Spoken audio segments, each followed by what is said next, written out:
All right, man. Good to be joined by you guys. Before we get started in our discussion, maybe let's do a quick intro. I know, Alex, you were just on, but for any of the viewers that might just be joining us, can we start with Kyle to my right here? Kyle, introduce yourself. Hello, everyone. It's good to be here. My name is Kyle Coffey, and I work as the Manitoba Outreach Director. So I work implementing CCBR's projects in Manitoba. Awesome. Alex. My name is Alex van der Broenhorst, and I work here in CCBR's Calgary office, and I'm the internship director for the Calgary, the Western internship. Awesome. Samuel. Yeah, I'm Samuel Say. I am the community liaison at the Eastern office in Mississauga. So yeah, I've been with CCBR for about a year now, and I did the internship, which we were just hearing about in 2018. Absolutely. And last but certainly not least, it's me, Matt Halleck. I'm part of the Manitoba initiative with Kyle as well, doing the volunteer coordinating here in Manitoba. I've been working with CCBR for about half a year now. All right. So as Loretta made mention, we've been tasked with the responsibility of discussing the man's role within the pro-life movement. Each one of us on the screen right now has different backgrounds, different life experience, different amount of time in the pro-life movement, and different roles. But each one of us and every other male in the pro-life movement has had the experience when we're doing activism, when we're out there, we hear no uterus, no say, right? We hear, you're a man, you shouldn't be talking about this, you shouldn't be out here protesting. Are they right? Should we go look for new jobs, or is there something we can say to them in return? Sam, can you take that? Yeah. I hear that almost every other time I am out there speaking to people, and whenever I hear that, my very first thing that I do is I use what I call my Black privilege, which is as soon as I hear that, I say, okay, all right, so I hear where you're coming from, but just hear me out. What would you do if a white cop were to just park his car, come towards me with his gun, angry, this is a white cop, starts saying racist words towards me, and then wants to shoot me in the face because I'm Black? What would you say to that? Then they say, well, I would say that's wrong. I say, but you're not Black, right? And then usually they know what I've just said. Then they'll say, oh. Right. And then I say, well, look, in the same way that even though you're not Black, it's still wrong for a cop to be racist towards me. In the same way, I'm not a woman. I'm not a preborn baby either. But I know it's wrong because we're all human. The same way that even though me and that woman do not share the same skin color, we are human. That's why she knows it's wrong. Absolutely. Alex, as someone without Black privilege, how would you answer that question? Yeah, no, there's a number of ways you can address it. One of the obvious ones as well, arguments don't have genders. So the arguments that my female colleagues use are the exact same ones I use. So let's talk about the issue. Let's not talk about me and who I am. That being said, and Jonathan was just talking about this the other day. I can't remember what the context was, but he was just talking about this the other day. And one thing that's helpful to mention too is that men are often a big part of the abortion problem, and so men need to be part of the solution as well. And if you find common ground with people when they bring that to you and they say, well, you're a man, why are you talking about this? You can say, well, I think it's partially a man's problem too. If a lot of women who get abortions, they feel coerced, they feel like they don't have the support of their partner. And if more men in this country would stand up and be men and would support their partner and wouldn't abandon them and wouldn't threaten to break up with them if they didn't get an abortion, the abortion rate would go down just by men being more loving. Mm-hmm. So I think we absolutely need to be part of the solution. How I address it on the streets, I often try to just bring it back to the question of, well, what is abortion? Isn't abortion a human rights violation? Like, if abortion is actually killing a human being, then what difference does it make if I'm a man or a woman? And again, you can find a common ground. You can say, you know what, you're right. I am a man, and I don't know, and I never will know what it's like to go through a pregnancy and the difficulties associated with that. You're right. I don't know what that would be like, and it's difficult to imagine. However, what is abortion? Abortion is killing a human being. So then what difference does it make if I'm a man or a woman? Isn't it just my responsibility to stand up for these little preborn children? The other thing I'd like to point out sometimes too is, well, roughly half of the children aborted are women. So shouldn't I be standing up for those women as well? So it's just a number of different ways you can go with that, but that's how I often respond. Absolutely. And you bring up a great point when you say that in building common ground, often the unstated assumption is, when people are saying this, is you don't know what I'm going through, right? Yeah. And Kyle, can you touch on that? Yes. I think it's really good to take the approach that Sam and Alex mentioned, just bringing it back to human rights. Should all humans get human rights, and should all humans speak up for human rights? But if you have to take the conversation a little bit deeper, because maybe the person that you're speaking with does have that kind of in behind their language, you don't know what I'm going through. I think using an analogy about how we would act with a mother with her born child, and maybe saying, well, let's say you're out by the lake and you see a woman pushing her car into the lake, and you see in the back of the car, in the car seat, is a newborn. And clearly this woman's maybe going through some sort of postpartum depression, some experience that I, as a guy, and maybe yourself, have not experienced. And the question is, what would you do? Would you stop that? And then, they might say, well, that's different. But then you can bring it back to the human rights, and, should we treat preborn children equally to born children, and things like that. But I think, yeah, you want to give it a scenario where we don't know what someone's going through, and it could be really real to them, and then try and use that as an analogy for how would we act in that situation. Yeah, and each one of you bring up the reality that when we're talking about abortion, we're talking about a human rights issue. Therefore, all humans, no matter their gender, ought to have a say on it. We're talking about objective right and wrong, and it's wrong to abort a preborn child, and men and women alike should stand up for the rights of the preborn child. And that's really why not only men, but women and everybody needs to be involved in this pro-life movement, because day in and day out, babies are being killed in our country, and we need to be the voice for the voiceless. Now, behind this assertion that no uterus, no choice, it's often done in a different way.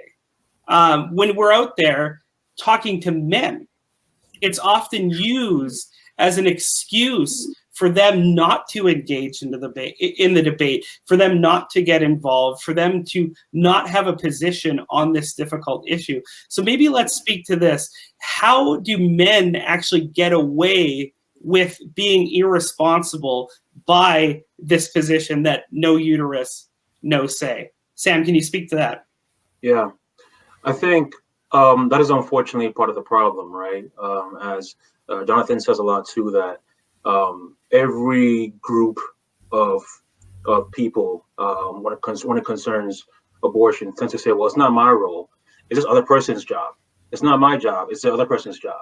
And then the more you do that, then nobody then has a responsibility to speak up on that issue, right? And also the idea that a man would think then that, it's not really their say is a big problem as well, too, because I was speaking to a lot of women. And when I speak to them on abortion, and sometimes they've had abortions, and they will say, I will ask them, after I've made sure that I've established a form of trust in that conversation, I'll just say, so, if you don't mind me asking, if your boyfriend or the husband had, said to you that, look, I love you, I adore you, I'm committed to you, I'm committed to the baby, I'm going to provide for you, I will do everything necessary to take care of you and the baby, so please do not have an abortion, what would you do? Yeah.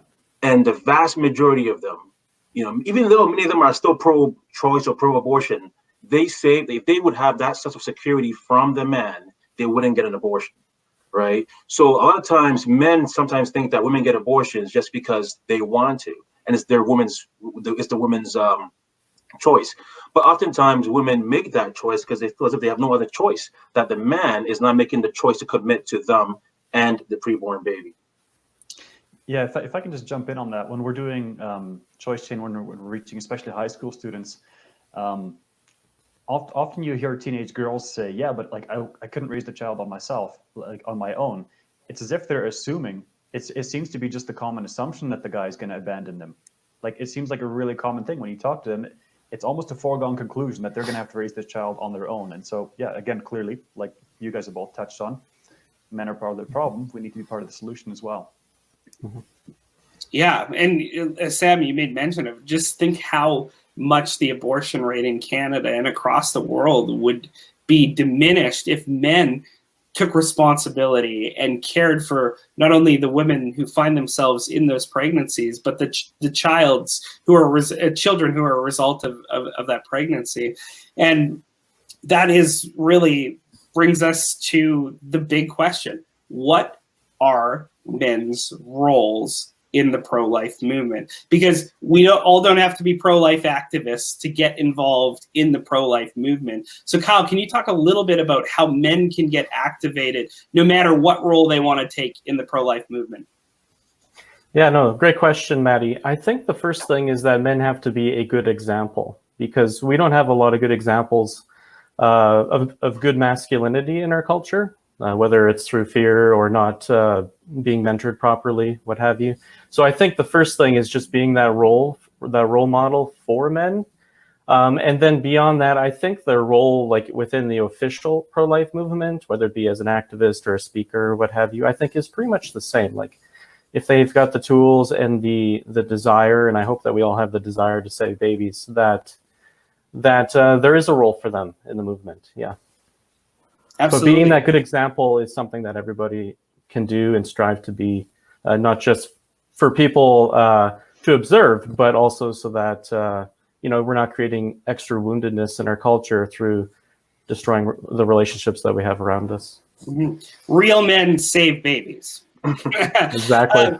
Now, speaking of that, so in Jonathan's talk earlier today, he talked about the rises of violence when we're out there doing activism. That it's a contentious atmosphere. We're out on the streets, boots on the ground, in people's face with the images and the conversations.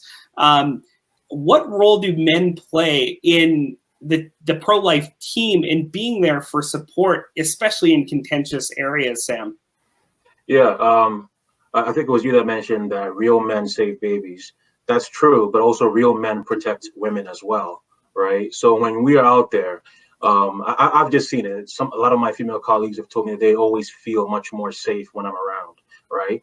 And that's largely because I'm a man, also a pretty large man as well too. I didn't notice. Yeah, so but a lot of the pro-abortion people notice that, right? So oftentimes when I'm around, some of them, when they are, I can see that they could be aggressive, and then I just kind of come back and I get into the little area, they usually tends to back away. So I think even something as simple as just being there to protect women, and sometimes too, just being around. I've experienced a lot of women walking by.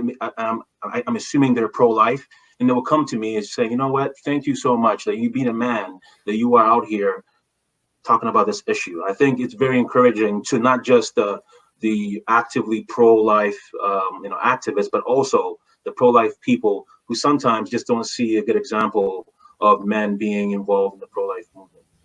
Totally, and you bring up a great point with the encouragement that you're getting from female pro-lifers, because really when this topic's brought up, no uterus, no say, you're a man, you shouldn't have opinion, that is not held consistently, because pro-choice men are encouraged, they're rewarded, they're heralded as heroes of the women's cause, but really what's being assumed is it's only you pro-lifers that can't have a say. Can you speak to that, Alex?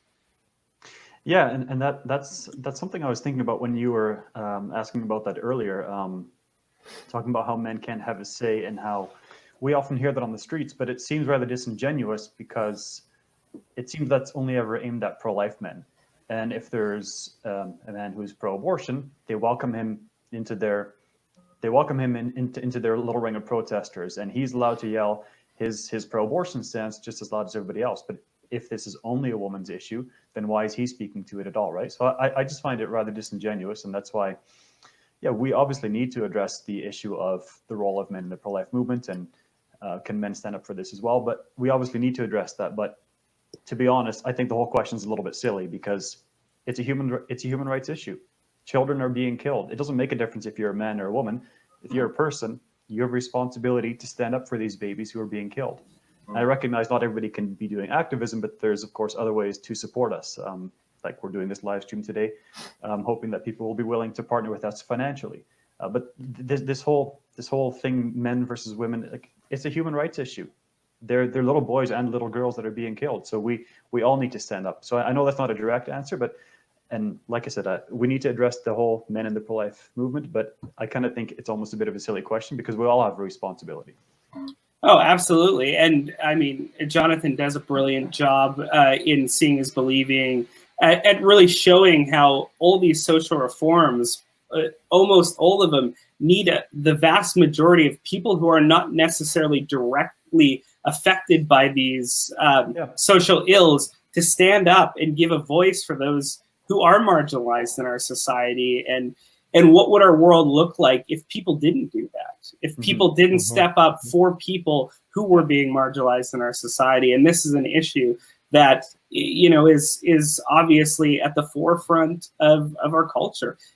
300 babies a day, over 100,000 babies a year are led to the slaughter, and men need to stand in between the violence and the victim. That is our duty in this society, and support those women, as Sam has made mention so eloquently, who are going through these difficult scenarios in our culture. So can we talk a little bit, you made mention about it, Alex, what are some ways that men who are busy, we know taking care of family, working a job, it can be a tough thing. They might not be able to volunteer, might not be able to give themselves to the cause full time, but what's some ways that they can get involved right now with helping out what we do at CCBR? Yeah, for sure. Well, there's a number of ways. I'd say one of the, probably for many people, one of the easiest ways would be to partner with us financially.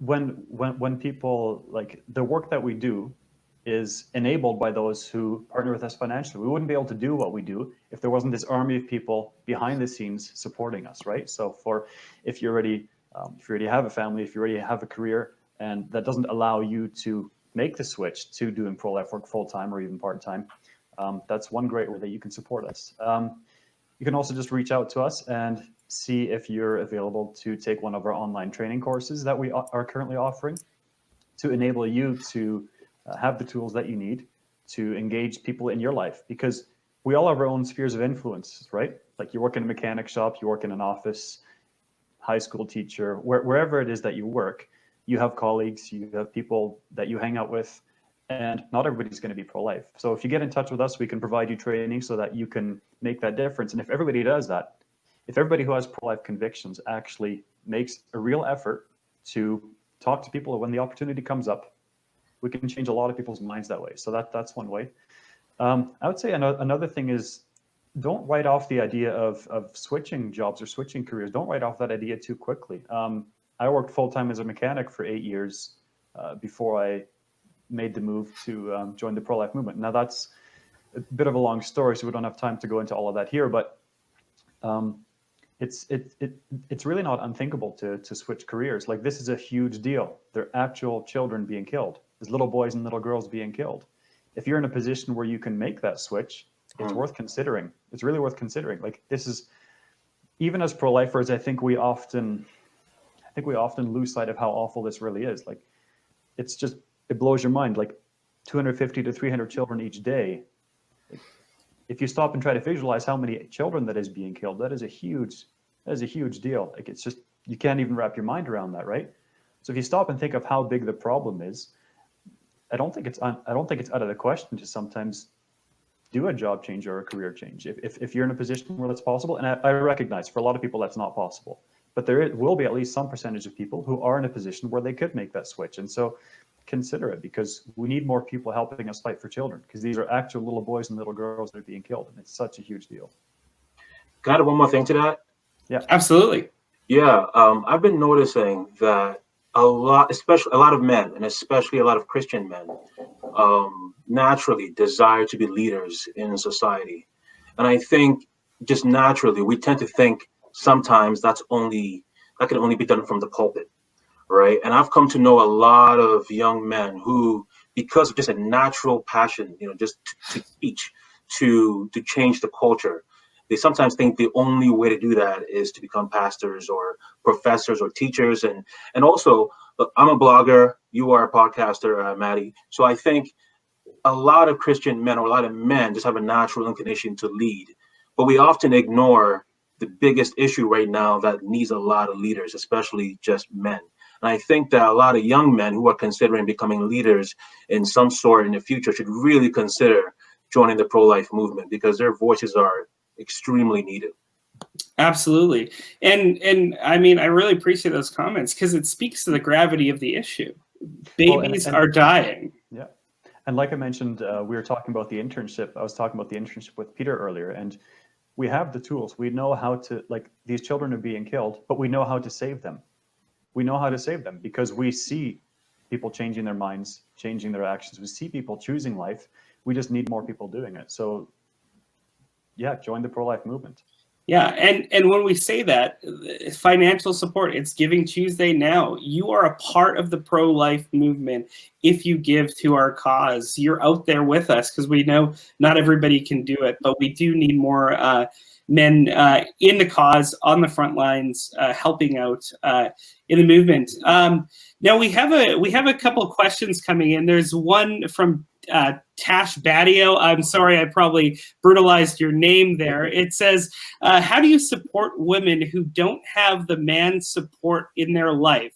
I hear you saying that men need to stand up, but what can you offer women who don't have this as a reality? That's a great question. One of you guys want to jump on that?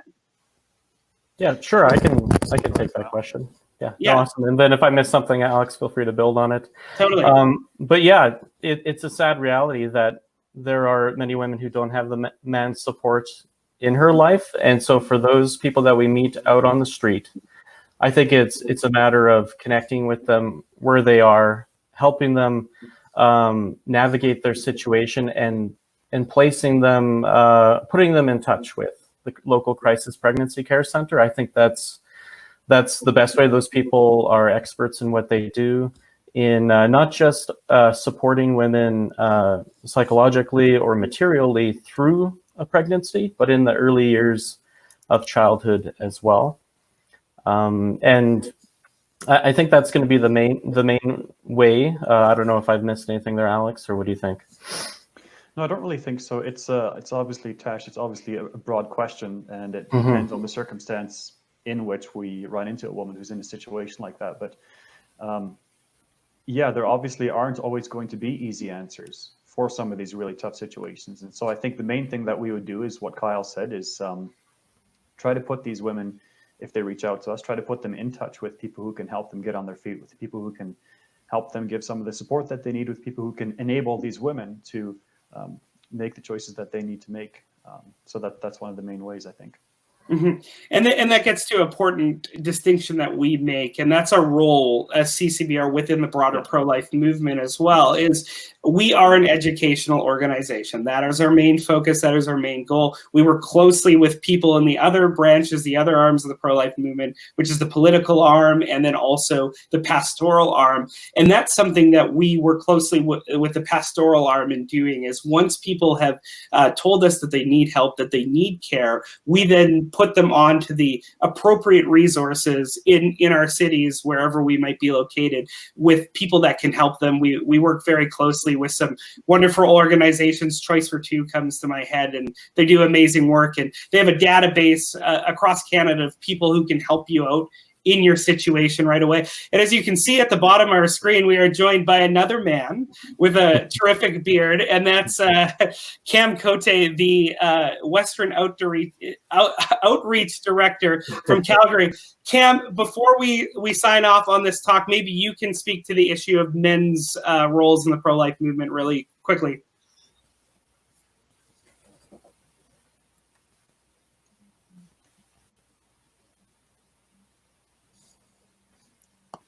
Cam, if you can hear, Cam, and if you can Cam's hear me, muted. You're muted. It sounded really I was profound just gonna when say, he was yeah. I going was to say. thinking he's never sounded better than this. This is great. We make jokes because Cam is an absolutely excellent public speaker. So hopefully he'll get that sorted out. But in the meantime, guys, thank you so much for joining us. I feel blessed to be a part of an organization with some amazing men like you guys. And I'm so thankful for men who are starting to stand up, take responsibility, and not only on the apologetic front, but also give that care that to women that they need, and the support of those pro-life women who are in this cause as well. So